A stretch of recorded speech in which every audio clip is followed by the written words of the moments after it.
Hello guys, कैसे आप सब। स्वागत है मेरे चैनल पर। मैं हूं सेट बाय नेटवर्क। और जैसे कि आप देख रहे हैं, मैं उतना ज्यादा वीडियो अपलोड नहीं कर रहा हूँ। इसके पीछे थोड़ा सा पर्सनल रीजन भी है और थोड़ा सा यूट्यूब का अपना मामला भी है। और जी हाँ गाइस, टाइटल को देखकर आपको समझ में आ रहा होगा कि वो दिन अब ज्यादा दूर नहीं है जब सारे के सारे एनिमे यूट्यूबर्स यूट्यूब से इरेज हो जाएंगे। सिर्फ एनिमे यूट्यूबर्स कहना सही नहीं रहेगा, बल्कि वो यूट्यूबर्स जो स्पेसिफिकली जापानीज मीडिया कंटेंट के ऊपर वीडियो बनाते हैं। और खासकर खतरे में है पोके ट्यूबर्स।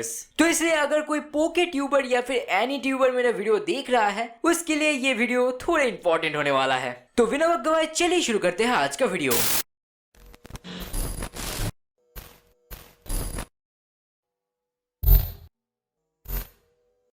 आप लोग जो YouTube करते हो या ना भी करते हो, उनको एक चीज YouTube के बारे में पहले जान लेना जरूरी है, और वो है फेयर यूज लॉ। शॉर्ट में अगर आपको समझाना होगा तो फिर मैं ये कहूंगा कि सपोज आप एक मूवी के क्लिप के ऊपर वॉइस ओवर कर रहे हो, या फिर उस मूवी के ऊपर थ्योरी डिस्कशन वीडियो बना रहे हो, रिव्यू कर रहे हो, या फिर रिएक्शन वीडियो बना रहे हो और उसे YouTube में अपलोड कर रहे हो, तो फिर तुम इनडायरेक्टली उस मूवी को प्रमोट कर रहे हो। और कोई भी मूवी इंडस्ट्री इस चीज को गलत तरीके से नहीं देखते, वो इसे मान लेते हैं। और at the end of the day कोई भी यूट्यूबर इसे अपने फायदे के लिए यूज कर सकता है। दुनिया में जितने भी देश है वो लोग इस फेयर यूज चीज को अच्छे से एक्सेप्ट करते हैं यूट्यूब में। लेकिन एक देश है जो अभी भी एंशिएंट ईरा में अटका हुआ है और फेयर यूज के बारे में जरा भी परवाह नहीं करते, और वो देश है आप सबका फेवरेट जापान। जापान शायद एक लौता देश है जो यूट्यूब में इस फेयर यूज चीज को मानते नहीं है। इस चीज को लेकर बहुत सारे केसेस है, बहुत सारे एग्जाम्पल्स है। मैं उसके बारे में ज्यादा बात नहीं करूंगा।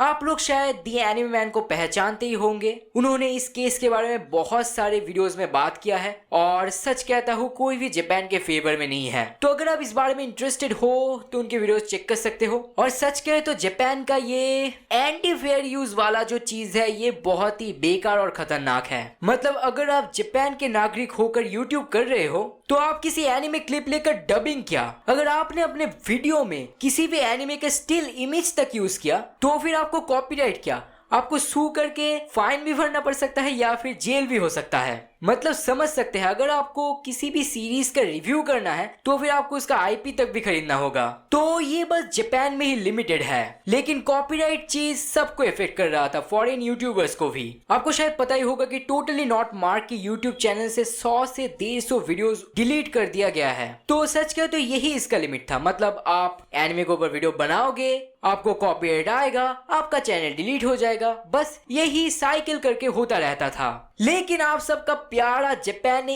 एक और नया तरीका ढूंढ लिया है, जिससे कि दुनिया के किसी भी एनिमे यूट्यूबर्स को वो लोग चुटकी में उड़ा भी सकते हैं और साथ ही साथ कोड तक भी घसीट कर ला सकते हैं। तो ये फिनोमिनॉन हुआ है एक बहुत ही छोटा पोके ट्यूबर स्वेट के साथ। और ये किया है किसने? जापान का शायद सबसे बड़ा प्रोडक्शन कंपनी शोगाकुकान शुएइशा प्रोडक्शन ने, यानी कि शोप्रो ने, जो जाने जाते हैं पोकेमॉन के एनिमे सीरीज के लिए। तो फिर मैं शॉर्ट में बताने जा रहा हूँ कि शोप्रो का ये नया तकनीक आखिर कैसा है। नॉर्मली जब यूट्यूब कॉपीराइट स्ट्राइक भेजते हैं, तब लिखा हुआ होता है कि आपके वीडियो को इस वजह से यूट्यूब से हटाया दिया जा रहा है। अगर आपको इस बारे में कोई भी डाउट है तो फिर आप अपील कर सकते हो। लेकिन स्वेट के मामलों में कॉपीराइट स्ट्राइक मेल के साथ आया एक लीगल कोर्ट अटैचमेंट, जहां पर लिखा हुआ था कि शोप्रो के आईपी को विदाउट परमिशन यूज करने के लिए स्वेट को पे करना होगा 80,200 येन एज अ पेनल्टी। मतलब समझ सकते हो, आईपी यानी कि आप पोकेमॉन जो वर्ड है इसे इस्तेमाल तक नहीं कर सकते, और वीडियो क्लिप्स या फिर स्टिल इमेज तो भूल ही जाइए। तो सच कहे तो ये शोप्रो का एक छोटा सा ट्रिक था। अगर आप आईपी यूज कर रहे हो तो फिर सिर्फ 80,000 येन ही क्यों? और सच कहे तो मुझे जितना दूर पता चला कि आप इस पेनल्टी को इग्नोर कर सकते हो। मतलब हाँ, अगर आप चाहते हो तो आप इस 80,000 येन को पे ना भी कर सकते हो, लेकिन इन फ्यूचर आप कभी भी जापान में बिना क्रिमिनल बने नहीं जा पाओगे। तो सच कहे तो इस केस को लेकर स्वेट ने और भी अच्छे तरीके से डिस्कस किया है। अगर आप इंटरेस्टेड हो तो फिर आप वीडियो को चेक कर सकते हो, लिंक ऊपर दिया हुआ है। तो सच कहे तो शोप्रो के अलावा इस चीप ट्रिक को किसी ने भी यूज नहीं किया है, और अगर कोई भी एनिमे प्रोडक्शन वाले इस ट्रिक को यूज करे तो फिर आप सोच लीजिए मेरा और बाकी एनिमे यूट्यूबर्स का क्या होने वाला है। ये बात तो कॉमन है कि बाहर के यूट्यूबर्स थोड़े से एडवांस होते हैं, लेकिन सोचिए अगर मेरे साथ ऐसा कुछ कभी हो गया तो फिर क्या मैं कोई आईपी रिलेटेड प्रोसिक्यूटर को हायर कर पाऊंगा? जवाब है नहीं। और बस इतना ही नहीं, इंडिया में कितने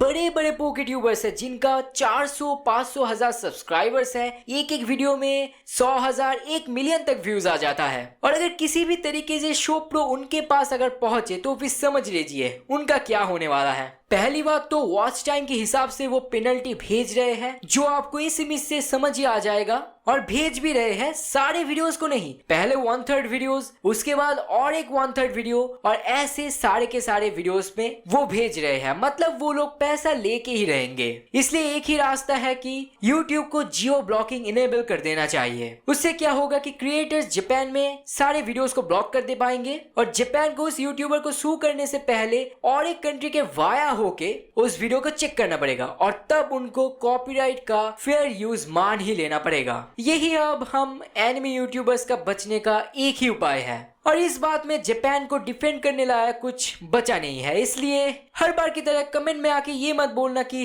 तुम जापान के खिलाफ बोल रहे हो, और जब तक जापान ये चीज चलाता रहेगा तब तक शायद मुझे 2D बन जाना होगा। जी हाँ गाइस, मैं हूँ सेंपाई नेटवर्क, और जैसा कि आप देख सकते हैं बचाव करने के लिए मुझे ये रूप अपनाना पड़ रहा है। पर्सनली मुझे वीट्यूबर्स या फिर वीट्यूबिंग उतना ज्यादा अच्छा नहीं लगता, लेकिन क्या करे, सिचुएशन से मजबूर हूँ। फिर भी इस बात का कोई गारंटी है नहीं कि मैं इस चीज को कंटिन्यू कर पाऊंगा या नहीं, क्योंकि नॉर्मली वीट्यूबिंग में वो लोग फेस डिटेक्शन के जरिए अपने कैरेक्टर्स को मूव करते हैं, लेकिन मेरे मामलों में मुझे मैनुअली एनिमेट करना पड़ रहा है, जो कि 2-3 मिनट्स के वीडियो के लिए ठीक है, लेकिन बड़े लेंथ के वीडियोस के लिए बहुत ही मुश्किल बन जाता है। और एक और प्रॉब्लम है कि ये 2D मॉडल, मतलब ये जो मॉडल आप देख रहे हैं ये एक ऑफिशियल कैरेक्टर का ही फैन मेड मॉडल है, इसलिए ऑब्वियसली मैं इसे और यूज नहीं कर सकता। या तो मुझे एक नया कैरेक्टर खुद से बनाना पड़ेगा, नहीं तो खरीदना पड़ेगा। और एक मॉडल का कीमत होता है मिनिमम $200, जो कि मैं अफोर्ड कर सकता हूँ, लेकिन अगर लॉन्ग टर्म यूज ना करूँ तो फिर खरीदना बेकार है। और जैसा कि आपको पता ही है, मैनुअल एडिटिंग मतलब ज्यादा परेशानी, इसलिए आगे जाके कौन से फॉर्मेट्स में वीडियो बनाऊंगा ये अभी भी मेरे दिमाग में आया नहीं है। इरादा है वीट्यूबर्स के जैसे आगे बढ़ने का, लेकिन देखते हैं क्या होता है। तो गाइज अपना ओपिनियन हमें बताइए जापान के इस अजीब लॉ के बारे में, और देखते हैं आगे जाके मैं कब कैसे वीडियोस बनाता हूँ। इसलिए अभी के लिए बाय बाय।